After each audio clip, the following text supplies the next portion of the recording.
भारत का चंद्रयान 3 अब अपने आखिरी पड़ाव पर पहुंच चुका है और पूरा देश उसके सॉफ्ट लैंडिंग के लिए भगवान से दुआ कर रहा है। दूसरी ओर रूस की अंतरिक्ष एजेंसी ने रविवार को लूना से संबंधित एक महत्वपूर्ण सूचना दी, जिसके बाद पूरे रूस की सांसें थम गई। जहां सूचना में रूस ने बताया कि लूना 25 की सॉफ्ट लैंडिंग नहीं हो सकी है। मिशन मून का सबसे अहम जो पड़ाव होता है वो होता है आखिरी पड़ाव।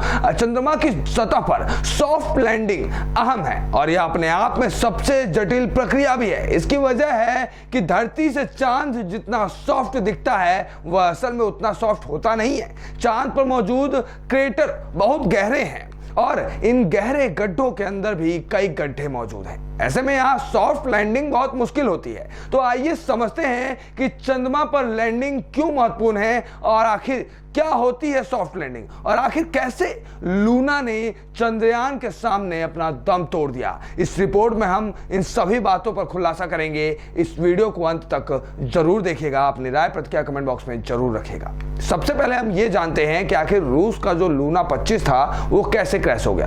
दरअसल चांद के दक्षिणी ध्रुव पर रूस अपना लूना 25 स्पेसक्राफ्ट लैंड कराना चाहता था। उस दौरान रूस ने अंतरिक्ष में अपनी ताकत दिखाने के लिए यह महत्वाकांक्षी मिशन शुरू किया था, लेकिन उसकी उम्मीदों पर पानी फिर गया है। रूस का लूना 25 स्पेसक्राफ्ट चांद की सतह पर क्रैश हो गया है। रूसी स्पेस एजेंसी रोसकोसमोस ने इसकी जानकारी देते हुए कहा कि 19 अगस्त को लूना 25 प्री लैंडिंग अंडाकार कक्षा बनाने के लिए बढ़ रहा था। मॉस्को से स्थानीय समय के मुताबिक 2:57 पर उसका संपर्क हमसे टूट गया। इससे पहले भारत का चंद्रयान 2 भी सॉफ्ट लैंडिंग नहीं कर सका था।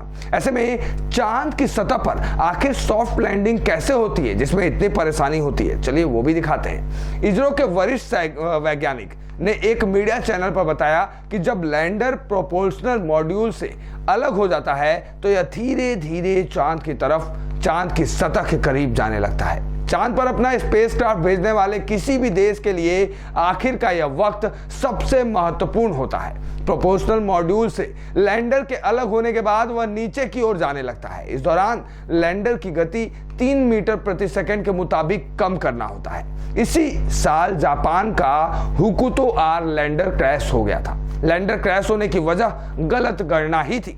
सॉफ्ट लैंडिंग का मतलब होता है जब लैंडर बिना किसी रुकावट के चांद की सतह को छू ले और उसका कंट्रोल रूम से संपर्क बना रहे। ऐसे में चांद पर आखिर सॉफ्ट लैंडिंग में क्या मुश्किलें होती हैं और क्यों होती हैं वो भी देख लीजिए।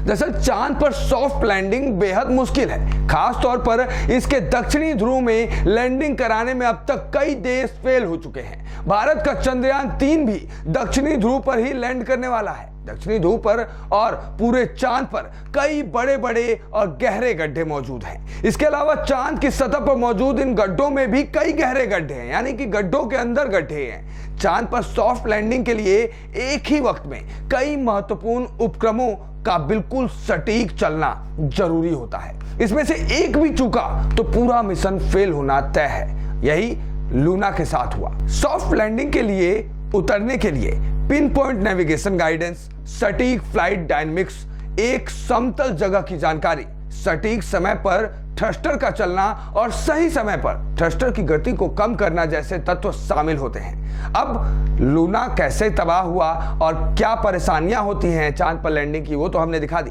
मगर सबसे खुशी की बात यह है कि इन तमाम परेशानियों के बावजूद रसिया जैसे इतने बड़े देश के लूना का खराब होना और वहीं भारत के इसरो का चंद्रयान 3 मात्र कुछ दूरी पर चांद के पहुंचना एक भारत के बढ़ते प्रभुत्व का जीता जागता उदाहरण है। जहां चंद्रयान 3 पर इस वक्त न सिर्फ पूरे देश की नजर बल्कि पूरे दुनिया की नजर है। बता दें कि भारत के महत्वाकांक्षी मिशन चंद्रयान 3 के सफल होने की दुआ पूरा देश कर रहा है। अगर सब कुछ तय अनुसार होता है तो चंद्रयान 3 की लैंडिंग चांद के दक्षिणी ध्रुव पर होगी, जहां पर खुद रूस अपने लूना 25 को भेज रहा था।